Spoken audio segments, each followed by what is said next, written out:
Let's do it. And we are now rolling here. And we want to welcome everybody back to another episode of the Creative Crowns Talk Show, the one and only talk show where we showcase, platform, and promote our local artists in the Charlotte, North Carolina area and beyond.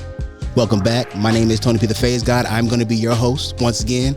Shout out to Miss Label Productions, my dogs, the one and only Nick and Evans behind the scenes. Shout out to For Artists by Artists. Again, another platform where we do promote, showcase, and show love to all our artists in and around the area. And to get this thing kicked off with our new episode, we are here with one of the new hardworking artists in the city that's been going super crazy. I've had the ability to see this man work behind the scenes and on stage at the same time, which again, hard to do for a lot of artists and a lot of creators in the city. Again, an artist, guitarist, multi-instrumentalist, as I understand, music producer, the one and only Tajani. What's up, my brother? How you living? What's up, man? What an intro. Thank I'm right. You. See, I had to big up your greatness, man, because you do so much, and I feel like that even then that didn't capture everything that you've really been doing lately. But man, what's up? How you been? It does not. That's why we got to talk to you, my brother. Absolutely. But what's been up, man? You be good? Yeah, man, I'm good. We just had a really, really sick show at the Underground. It was the first time playing it. Biggest crowd we played for. It was really sick. It was really fun. A lot of homies in the crowd. Yeah, it was a fun one, man. Absolutely. And you said that was at the Underground, right? Yes, sir. Absolutely. Was that your first time playing there? Yeah, first time. So this first time, you talking about this one of your biggest crowds. What kind of numbers are we talking? You know? It was around 350. That's crazy. That's sick. Somewhere around there. Because the Underground is not a small spot. So I know that had to be full. That was like packed to the brim. That's insane. It was fun, man. It was just like a homecoming. Like, for sure. You know, it was the first time the Underground or Live Nation has ever done like a local show. Absolutely. Really? So it was 4-band bill, Jack Burns, myself, Courtney Lynn Quinn, and Blank State. Absolutely. And you know, pretty much all the homies pulled up, and because it was a hometown show, it just literally felt like a homecoming. I knew the photographers, engineers, bartenders. Like, usually, like before shows, I don't like hang out in the crowds and stuff. But I was like, yo, we're just hanging out. Just family, here. Yeah. Absolutely. Cool. Absolutely. So with that being one of your biggest shows, the thing is, you've been doing a lot of performances, just honestly at all the bigger venues lately. I know you did Neighborhood Theater not too long ago as well, right? Yeah, we had the album release show for Life of the Party there. Yes, sir. Yeah, it was a fun one. Yeah, that was crazy. So, and Life of the Party, that's your latest release, right? Yes. Absolutely. Well, latest project. Yeah. Latest project. I got you. What's the latest release? Because you had to correct me on that. I put out Delusional with my buddies Becky. Absolutely. Yeah, he's incredible. Understood. Yeah. But let's go ahead and rewind real quick. So, Tajani, where are you originally from, man? You from out here? Oh no, I'm from everywhere. I was born in Fresno, California, but like outside of Chicago, outside of Atlanta, outside of Richmond, I lived in Waxhaw. Sick. Moved to Waxhaw when I was like 12. That's when I started really getting good at guitar, and then went to school here at Queen's University. Hard, absolutely. And then just sort of bounced around, but mostly in North Carolina now for half of my life now. So from birth to 12, if I counted correctly, you were already like what 4 or 5 different places until you got to the Carolinas. Yeah, I moved a ton. Like, absolutely. My parents just moved. Always moving. I got you. Understood. Yeah. Any of those places, from what you remember, any of those places in particular that you remember being there, like that you kind of like were like one of your favorite places? Yeah, I did not like being in the sticks of Atlanta. Okay. Ooh, really? Like it. But Wheaton, Illinois, it's a suburb of Chicago. It's like right outside of Naperville. We actually lived on a college campus because my dad went to Wheaton College. So we would just like run around and like bike around, like leave our bikes everywhere. That's it. Do the rock climbing wall. Like we had access to like the whole college because my dad was going to that school. So we played foosball, pool, whatever. But yeah, that place just had a lot to do, and like I wish we had stayed there. For the life of me, I wish we had stayed there because like so many bands are out there. Mm-hmm. Everywhere else I lived, no one was trying to be in a band. There was no venues. There was no one had any connection to music besides like churches, really. And really, it was just like, all right, you play a couple 4 worship songs, 5 worship songs before, and that was it. You know, so it was really tough for me to find my tribe. But you know, I had a couple friends that would play. But yeah, Wheaton, Illinois was super sick. Waxhaw, for the people, the place itself, I wasn't like over the moon. I mean, I'm a city kid at heart. Like went from being able to walk to like Jewel Osco or like the library or like whatever, the park, whatever, to like having an hour and a half long bus ride and then having my bus be delayed because cows are in the middle of the road.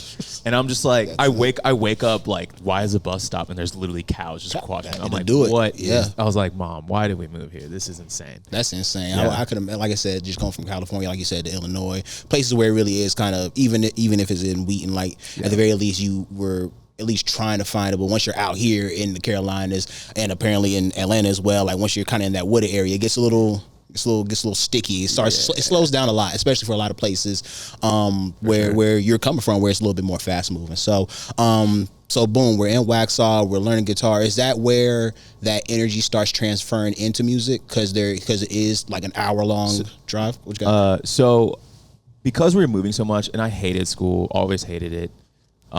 People were just like, Atlanta was so rough because like, I mean, now looking back as an adult with mature eyes, I'm like, all right, these kids were not in great places. They didn't have great home lives. So like, that's why they're, throwing lunch boxes at 6 a.m. on the bus and, just don't know how to just chill out. And like, it was just an awful environment for me. And so I was like begging my parents, like, please just homeschool us. I hate all the wasted time. I don't like the teachers. I don't like getting up early, So 6th and 7th grade, we moved, and I didn't have any friends, and I was homeschooled. So I was like, the only way you make friends is like, soccer teams or like, rec stuff, and we barely had that. So I just wound up, I was like, you know what, I'm bored. Let me play guitar. And then I'd be like, oh, I'm actually learning something. Let me play guitar. Let me learn this little riff or whatever. And then I'm like, well, there's nothing else to do. Like, and like at a point too, I remember I was playing Tony Hawk Underground, and I remember getting so pissed. I remember like the actual level. It's like this Hawaii stage. You have to like hand plant and then like manual. And I remember getting so pissed off. I was like, you know what? I could be spending my time much better. Word. And like I had that epiphany at like 11 or 12. So I just like picked a guitar and like barely played video games after that. Absolutely. So I played like 6-7 hours a day, and by the time I was 12 years old, I was playing, a lot of August Burns Red, Oh Sleeper, and like absolutely shredding. Like I thought I sucked back in the day, I just didn't have really self-esteem or whatever. So looking back, if I was watching my 12-year-old self, I'd be like, dude, you're insane. Like sure. You're gonna be fine. And I don't mean to interrupt, but was that self-taught? Are you just you hitting the YouTube videos, or how's that coming together? So at that time, YouTube was pretty new, but they added a feature where you could slow down the speed. Heavy. So I would just find songs I like on YouTube and like slow it down by half speed and then just play by ear. Absolutely. And then also they have guitar tabs as well. My brother played guitar and piano, so we would play like the Fray or like Daughtry together or like random bands. We just play together all the time. So family does a lot of music. Just my brother. Your brother. He doesn't quite play as much, but yeah, he plays. He played violin, trombone, guitar. He was insane on piano. Piano was probably his best instrument. Right, absolutely. Sang a little bit. We both we're like youth group leaders, and like I think he still does it for his church sometimes. But yeah, different life, different era. I was gonna say because so in on Pride, were y'all a big church family? Because you referenced that a few times. Got you. Understood. My whole family. I'm the only one that is not Christian. Okay, got you. Which it is what it is. Sure. But yeah, I think that probably influenced a lot of my writing though. My parents were always like, what are they really saying? They always wanting to know the meaning behind stuff. And so I always put a lot of intention behind my lyrics and like how stories are structured or what I'm trying to convey. Not only in the lyrics, but also like with the videos as well. Absolutely. You got to think about like the story you're telling behind everything. Even just, with the videos, which is why I think they popped off. For sure.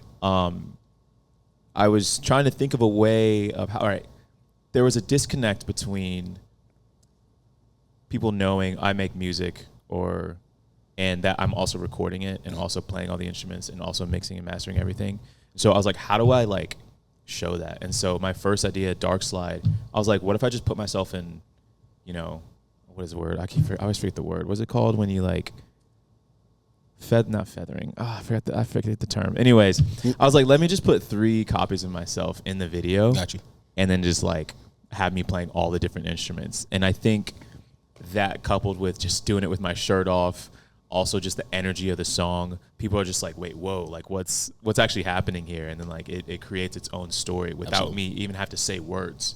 And then they get into the words and they're like, oh wait, like this, there's a lot of levels to it, I think. So how hard was it finding that? Because I mean, that's I feel like the way you explained it is what a lot of the way you explained it is what a lot of like the YouTube gurus say that you're supposed to do as an artist, but you've done it and you have found success in it. Obviously, how long did it take for it to begin to pop off for you?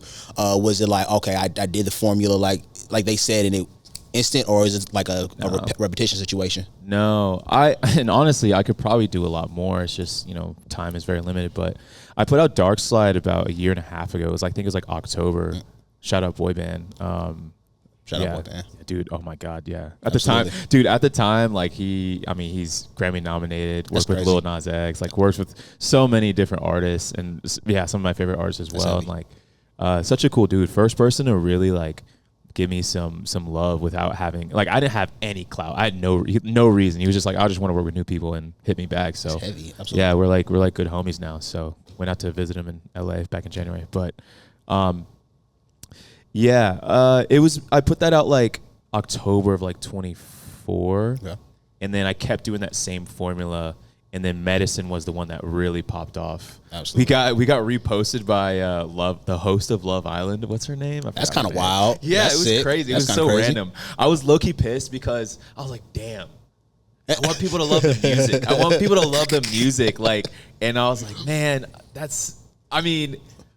But I mean, is that not what you want, cool. Though? Yeah. So the next one, when I put This Is Why I'm Hot out, people were just like, oh, this is crazy. And then they started recognizing, oh, this is like a Block Party sample, but also like Mims, like 100%. And so I was like, okay, cool, that's sick, Absolutely. So it took about 7 months, okay, 6 or 7 months, and then just try to push it as hard as possible. I was working so much at the time. I was working like 10 to 14 hours a day at that time, and I did the best I could with the energy and time that I had. So, absolutely. But I got a lot of connects out of that, and just try to maintain those relationships. Be friendly, be helpful. So big facts, absolutely. So Dark Slide. You said that was December 2024. When did you end up releasing Life of the Party? That was 2025, correct? Yeah, that was in August of 2025. Before that, however. And I was noticing that we'll talk about Life of the Party in a sec, but beforehand, your production is really dope, and to the point where it's crazy that you bring up This Is Why I'm Hot at the beginning of Life of the Party, because you're rapping, like you spitting to the point where it's like, wait a minute, Tajani's like kind of barring these folks, and then come to find out you got a whole like rap project beforehand, right? Yeah, SoundCloud, cloud rap, yeah, for sure. Yeah. So you've dabbled in hip hop. Obviously, you focus more in on the instrumentality of it all, because you still, even in the hip hop sphere, you're still playing. I would assume you're still playing live instrumentation, right? Yeah. So my whole thing is, when did you start, I guess, producing? Because you're so dope as a live performer, playing the guitar. Again, you say you play multiple instruments as well, but again, your production also has that ear of modern hip hop, or just hip hop in general. Yeah. When does that blend kind of start for you, and how important is that to kind of have that sound? Started early, man. My dad was a fan of Run DMC, and the first time I heard like rap on top of like rock was It was Aerosmith and Run DMC. What song is that? Walk This Way? Walk This Way, yep. Yeah. And I just remember being like, whoa, this is like, I just remember like as a 6-year-old, 7-year-old, I was like, what is this? I was just so intrigued by it. And then like, they had the video with it as well. And I was like, yo, this is crazy. So yeah, it started pretty early. My parents, my whole family have a pretty eclectic, wide range of interest in music. So I was always a fan of just like drums and just good rhythms and stuff like that. And then on top of that,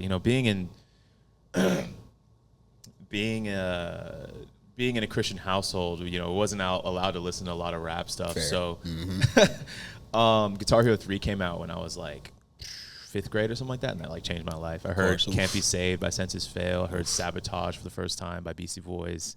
Bulls on Parade.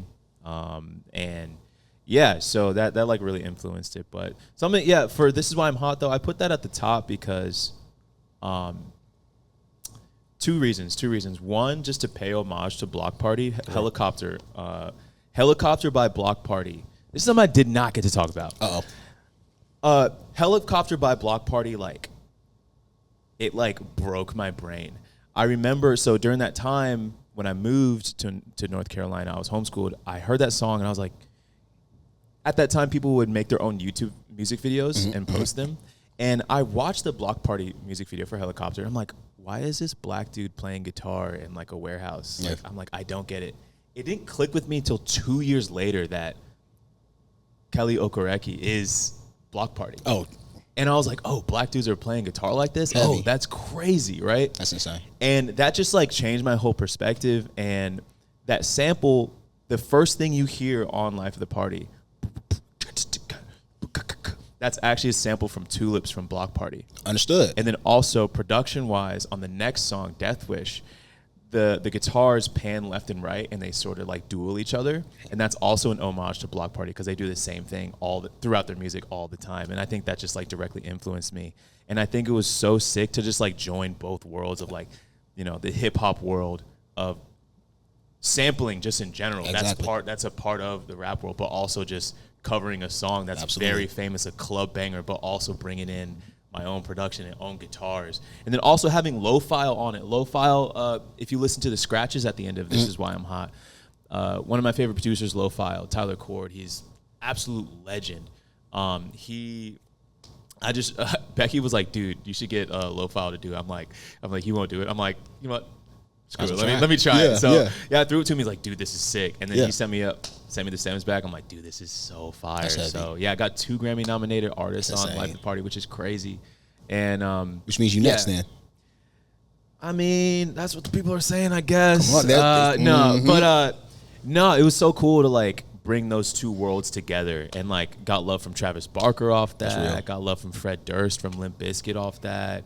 Whole bunch, just made a bunch of connects off that, which is really, really, really cool. So I was very, very proud of that. And the lyrics too are just like, it's pretty much just gospel. I always mess it up. Let me look up the lyrics real quick, because this was something that it took me a long time to figure out how to end this. Absolutely. And I was going to ask about your writing process. Like, how long does it usually take you to like write a song and then go from writing to producing and everything like that? It depends. Sometimes it comes super quick. Sometimes it comes super slow. I just have to trust that it'll hit when it hits. Sure. I put a lot of pressure on myself because I want to work with more people, and you can't take days to work. I mean, you can. Fair. You can't take days to like come up with a verse or whatever, or you know, it is what it is. I want to be able to just walk in the room and execute. Absolutely. But it's not always going to be like that. It's okay. But I put that at the top because, you know, This Is Why I'm Hot. You know, it's kind of braggadocious, whatever. But if you really read the lyrics, I really hope people actually read the lyrics to my music, because I do put a lot into this. Make sure y'all read them lyrics, man. I end this verse with hot take. I don't need protection. Don't color me too reckless. I don't know it's too excessive when it comes to self-love or self-expression. I'm not concerned about rejection. That's why I never have to question why I'm hot. And like, that was just a declaration of just like, I don't care if I think I'm not good enough. I don't care if this person thinks I'm not good enough. I don't care about any of that. Just like, I'm gonna just let myself be me, let my inner child just be free and have fun and do what he wants to do. And, you know, that unbridled joy, I think, is contagious. And I actually questioned this. I actually questioned that song, because I was like, I could make this more of a club banger. I could make it more like the cadence of it less rap and more pop, so it could be played in, you know, more parties or whatever. But I was like, I'm gonna just trust it, and I just sent it, and then it went crazy. Absolutely, so, as it should. Most definitely. And again, you're doing this all in the midst of, you mentioned it earlier, of you working, just like being an actual working artist. You know, again, without getting too far in your business, you say you're working 10 and 12 hours. I can't say one of the first times I met you and really started seeing you was working the boards at Evening Muse for their So that's my profession. I'm an audio engineer. Yeah. Absolutely. So that's what you do That is the main job. I got you. How'd you get into that? Just always interested in it. I sort of set myself up for failure in college. I was like, I don't want to do anything. Like, I don't want to work in an office, whatever. I literally just wanted to just like work in music. And Absolutely. like, I basically went to school just to run track. And then after that, I was just like, well, I guess I start over and learn how to engineer. So, yeah, the evening muse was like the first gig consistent gig I got. And then I was just like, all right, I need to just like level up very quickly. So moved over to neighborhood theater, started working with a local company, Codex Sound Company. Started doing stuff at the Whitewater Center, then moved up to Fillmore and Underground, and doing stuff at Ovens Auditorium as well. And then the new amphitheater in Ballantyne. So yeah, that was like a whole journey in and of itself. And part of that too was me being a little sneaky. I always keep my ear to the wall, and just learning how this is what the numbers look like. Like that was so important for me. This is what the numbers look like. This is how you communicate to a venue. This is what you need to book a show. These are the things, the checklist that they look for outside of just like the email, whatever. Your socials need to look like this. Sure. Your, this is how you keep track of, ticket sales and whatever. Like all the stuff you don't see as an artist that you have to care about. Especially in the beginning when you're doing everything myself. I'm still basically doing everything myself.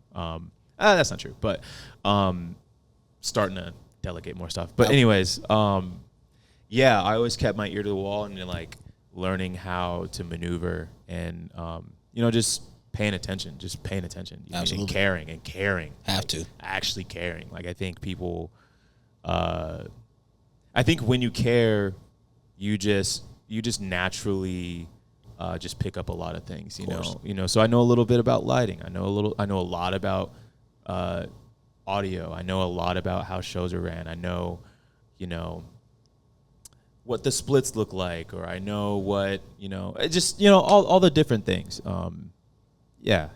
And it's funny because it shows, because before we even got started here, you came kind of tinkering here on the boards on here, making sure everything is sounded. As a matter of fact, if people can tell on the camera, we're actually working with different mics. You're like, why does it sound so flat? Well, let me test this out. Yeah. And of course, finding your preference on your current microphone, which looks dope on you. So, but again, but that's important though. It's like knowing your craft, and not just knowing your craft, being an expert in it to where you can come in speaking the language, right? You can come in here. Well, listen, this doesn't sound like how I want it to sound. Let me go ahead. May I tinker with your stuff? Being professional, respective of it, and put it all together. I try not to do too much, but sometimes I'm like, all right, I got to step in. And I think it's just always a way to do it. This is just a karaoke mic, for sure. But it's my favorite. I carry it with me everywhere. So, but again, it also goes back to the look. I think I recorded "This Is Why I'm Hot" on this mic. I think. See, there you go. It's part of history now. I can't remember. See, got to make sure. I'm sure there's video of you putting it all together.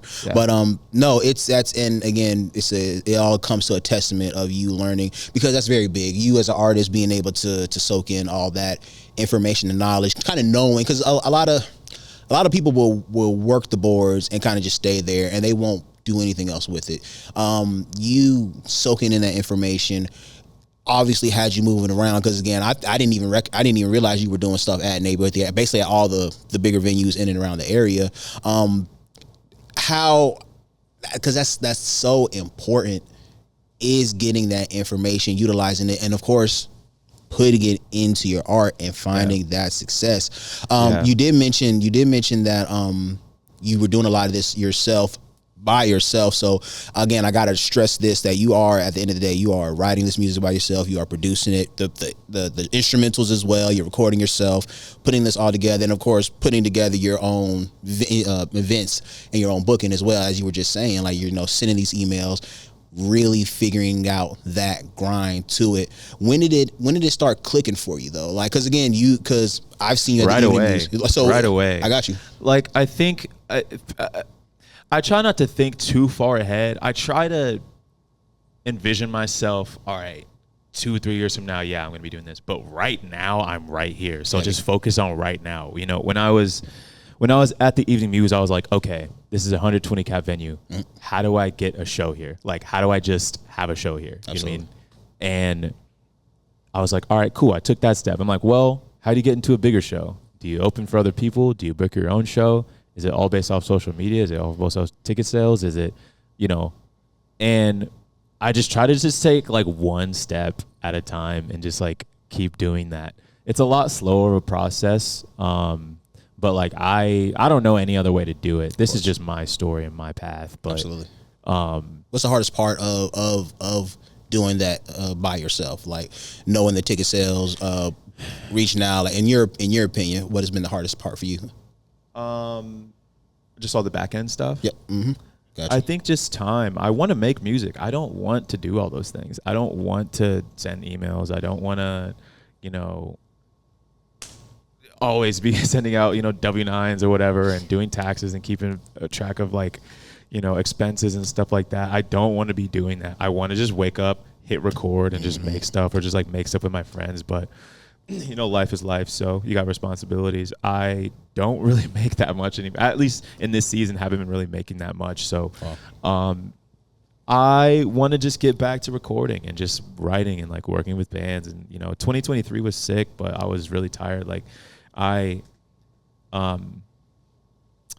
think I had like 7 or 8 projects that I worked on, something like 60 songs or 50 songs, somewhere in there in that year.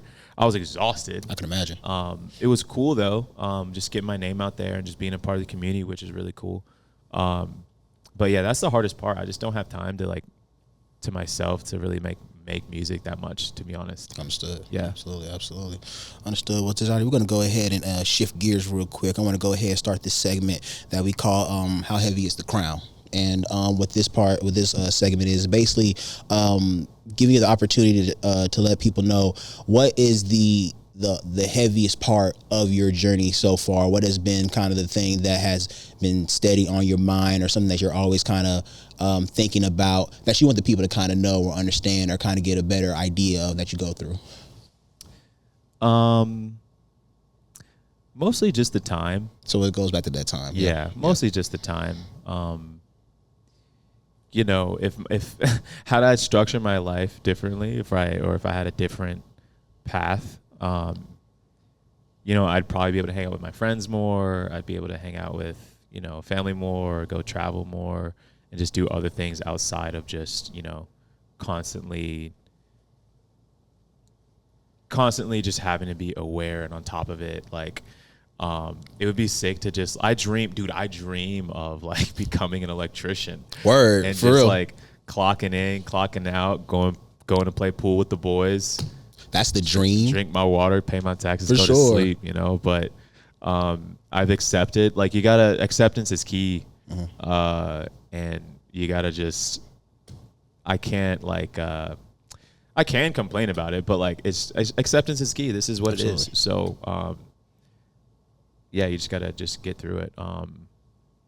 Yeah, that's probably the heaviest thing. Understood. It looks a lot different than I thought it would.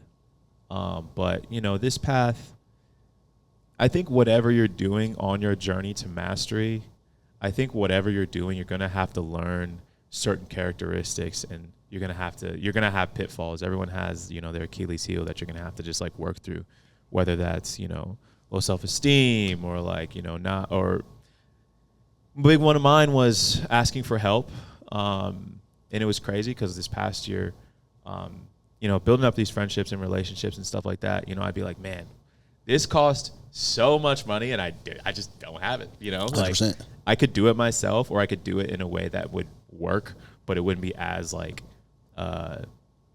it wouldn't be at the same level as one of my friends who could really knock this out of the park. Absolutely. Every time I asked for help, literally every single time, it was like, hey, yeah, of course I can do that for you.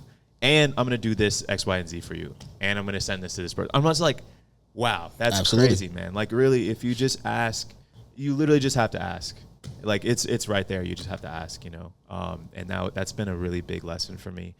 So, yeah, whatever path you're on to mastery, whether that's, being a parent or, being a musician or being a nurse or, like, I don't know, whatever you're doing, you're going to have to dig deep, and the characteristic doesn't really, it's parallel is what I'm saying. Definitely. Absolutely. Yeah. The path to anything is the same basically. And to kind of piggyback off that, because I'm recognizing that pattern.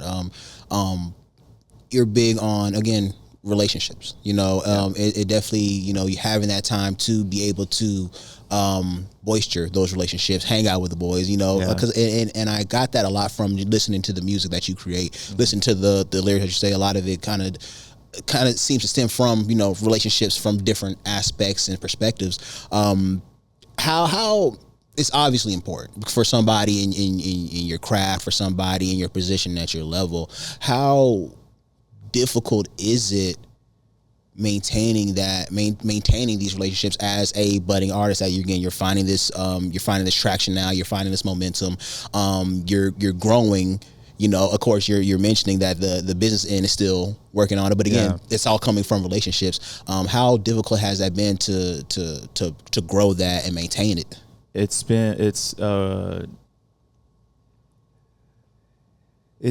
not. The difficult part is not like as a musician or whatever. It's just like as a person. As you get older, you got to realize like who you want on your team, like for real. Absolutely. And you have to look at, is this choice that I'm making to keep this person in my life or to keep, whatever thing in my life is going to benefit me from the future. Not to say like people should only be benefiting you, but like, my spirit and no one's spirit is unbendable. The people that you surround yourself with, they're gonna leak out onto you. So if you're around really negative people that don't think, that think like where they are is the only place they're gonna be, then you're gonna start to think that way. Absolutely. And so I had to distance myself from some people and be like, you know what? I gotta just like be on my own path. I know the path I'm on. I accept it. This is what I'm doing. If they're around when I'm still making moves, whatever, cool. Absolutely. But like, same thing with just like, it's just like friend groups, family stuff. Like you have to recognize when it's hurting you and when it's benefiting you. And Carl Jung, he's a philosopher or psychiatrist, whatever. I think both. Yeah, whatever. He has a phrase. I think it's like you become what you consciously create. So you have to, again, you just have to make choices where it's just like, okay, this is what I want this is who I want on my team. Absolutely. This is what want my team to look like. This is how I want to execute it. This is how, these are the steps that we're going to take. Let's do this, right? It's just simple as that. So it's difficult because I really, really, I'm sensitive, and I'm sensitive to other people's feelings, but I literally just had to, like, at some point, just like, all right, this is what it is. You got to move forward. Understood. So, Absolutely. and as I've gotten older, I've been a little more quick to just trust myself with just like, yeah, I got a little weird vibe here. Absolutely. And just be like, all right, that's it. You know what I mean? So. And keep my circle pretty small, I guess. I've had to. It's wise too, I think. 100%, absolutely. Because again, at the end of the day, some people don't need that energy. They literally take the energy from you if you're around them too often. I was gonna say, you did mention earlier that But at the same time, I think it's also wise to be open because, like, sure. Like community, that doesn't mean you're like close homies with everybody. That is not what that means. For me, that means like, oh, I have knowledge of engineering. Someone's asking, how do I EQ this? Mm-hmm.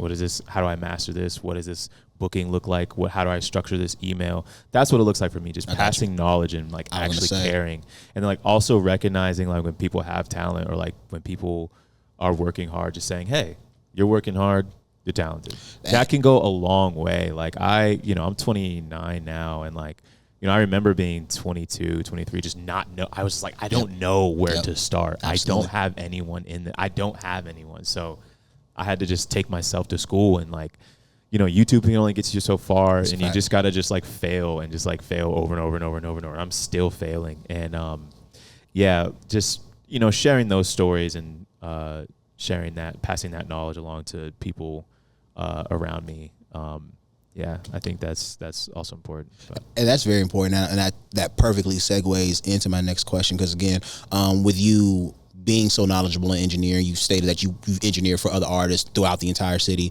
And of course, you know, getting to have honed your craft and gotten to know a lot of artists within the city. Who are some of the ones that you're listening to and that you've either worked with that you can kind of see, like, I don't necessarily passing the crown to, but also sharing the crown with that you're working and that you're seeing kind of like putting their best foot forward? Yeah, Blank State. Our last 2 shows were just with them at Amos and then also the Underground. Blank State is so fire. Their band is incredible. And yeah, we like share demos back and forth, and yeah, they've been really doing it. They're really professional and they're like only like 20, 21, 22. So, yeah, I wish I had that work ethic, in music at that point.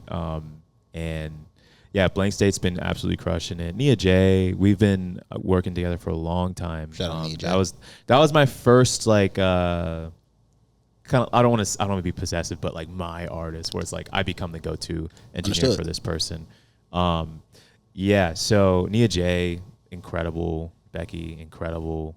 I don't want to leave anyone else out, but like, yeah, there's a lot of incredible bands out there just really doing their thing. Oceanic's doing their thing too. Sure, absolutely. They're probably one of my favorite bands in Charlotte. Yeah, there's a ton of them. You know, just go to Snug Harbor or go to Amos and just go see bands. That's what and they're all doing a great job. So, do you have a favorite venue that you either like? Brisbee as well. Sorry, go ahead. Shout out Brisbee, absolutely. Do you have a favorite venue that you like to either perform at or do the boards at? Either or. Favorite place to run boards would probably be the Fillmore because it's the easiest. Yeah. Okay. Surprisingly, like the larger venues, a lot of times are easier to work because the setup is way more professional. For sure. All the mistakes that you would make are just like mitigated by by technology. Yeah. The room is tuned really well. Like that's just something that's just not always done very well. So, the Whitewater Center is pretty cool. It's really chill out there. People just throwing frisbees, dogs out there, and balls getting thrown around. Good music, the water's going. Usually got a slight breeze, and like I would sometimes like throw up like a hammock and just like run sound that way. Like that sounds lovely. Yeah. So yeah, those are probably my 2 favorite spots. That's super dope. And then to play at,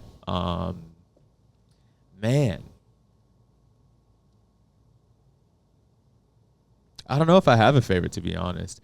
I love honestly the Underground was sick. The Underground was sick. I can see that. Yeah. Just the PA, the subs in that room just really hit. I love the low ceiling. Absolutely. Yeah. You feel like you're right on top of the crowd. Yeah. It was pretty cool there. Yeah. Absolutely. Well, Tajani, we need to know, man. What is the next steps? What you have coming up? Are you working on anything right now? What the shows? We got any shows? Because you've been killing the shows so often and so frequently. I'm assuming that there's more on the way. So what do we have on the way? Yeah, haven't confirmed this yet, but should be having a show in early June. Got another EP coming. Bringing a sick band from Atlanta. Hard. Yeah, I got some new music coming. Yeah, that's basically it. And then after that, I'm probably going to shut it down because I'm very tired. Shut it down? Now you got to clarify. To make music. Okay, cool. Bet. Shows. Got you. Understood. Yeah, I try not to play the hometown too much. I got you. What's your ratio? What's as an artist that I assume is becoming more highly demand? What is your ratio of playing in the city as opposed to getting out and making sure that you're hitting the road? Right now? Yeah. Probably no more than 3 times a year. Play the hometown 3 times a year. I got you. Understood. 4 is even a bit pushing it. I got you. But yeah, we've played 2 shows now. I'm probably just gonna have 1 more. Absolutely. And then that's it for the entire rest of the 2026. Yeah, it's you want to give people time to breathe a little bit, and like the mentality is and like also this with as you get larger, there's actually radius clauses and such. So yeah, I feel venues, if for I guess people that aren't aware, a radius clause is basically like you're not allowed to play within a certain window of time and a certain distance, just to preserve ticket sales. Because what happens, like people are like, oh well, they play all the time. Well, I'll see the next time. I'll see the next time. I'll see the next time. And you can't. let people. Like you can't let people just like think like you're gonna be playing all the time, or That's else fair. they won't come out to the shows. So, which is, yeah, it's something you gotta like play with, especially when you're first starting out. I think when you're first starting out, you should just play a lot. You know, once a month, maybe, you know, once every 2 months. I wouldn't try to. Once a month is a lot. That's if you're really first starting out. For sure. You know, if you're playing bar gigs or just, you know, small opening things. I was gonna say, like, with you running sound for like open mics again, the legendary open mic every Monday at the Evening Muse. I've seen you there working it, but there are people that are there every week, every Monday. Yeah. So again, that's more for the people that are for just now starting off. At some point in time, though, we got to dial that back. I for open mics, it's a little different. I think people show up for different reasons. I still get nervous on stage. For sure, interesting. Yeah, for small venues, I get nervous. Wow, the bigger the crowd, I'm like, oh, this is fine. I'm good. You know what I mean? But for smaller venues, I get like, my voice cracks, whatever. You know, and so I still go up there just for practice, just for reps. You know, I kind of treat it like stand-ups. Like, for sure, stand-ups a lot of time they'll do open mics all the time. You know, just like a type 5, like a type 10. They just keep the wheels turned and wheels greased and stuff like that. Yeah, just to keep the mind sharp. Absolutely. And yeah, I've actually done a stand-up a couple times just to get over that fear. And yeah, so I think that's a little different. But I got you. But actual shows, events where you're the ticketed shows where people are paying, that's different. I got you. Yeah. I got you. Understood. Well, Tajani, listen, man, we need to know where we can find you at, how we can support you, what's the best way to get in touch with you. The floor is yours. And, of course, anything else that you really want to say, again, the floor is yours. Yeah. You can find me at middle name TJ, all one word, Instagram, TikTok, what have you. And I guess parting words, you said? Yes, sir.